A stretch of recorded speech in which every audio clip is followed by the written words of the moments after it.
কত দোকানে আপনি বাকি খেয়েছেন, টাকা দেন নাই, আল্লাহর দরবারে আসামি হয়ে আপনাকে দাঁড়াতে হবে। প্রত্যেকটা দোকানের হিসাব আপনাকে দিতে হবে, এরপরে আপনার জান্নাত। কিসের নামাজ? ওই নামাজের আল্লাহর কাছে 5 পয়সার দাম নাই। তোষা করা বন্ধ করে দিচ্ছে কিছু মানুষের জন্য। বাজার করার পরে আমি বড় নেতা, এই টাকা চাইলি খবর আছে, ব্যবসা কিন্তু করা শিখে দিব, আছে না নাই? এইসব নেতাকে কিয়ামতের দিন আদালতে দাঁড়াতে হবে।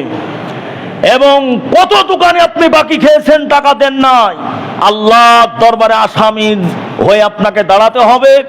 প্রত্যেকটা দোকানের হিসাব আপনাকে দিতে হবে, এরপরে আপনার জান্নাত। কিসের নামাজ? ওই নামাজের আল্লাহর কাছে 5 পয়সার দাম নাই। আপনি পরের দোকানে টাকা দেন নাই, ব্যবসা নষ্ট করে দিয়েছেন।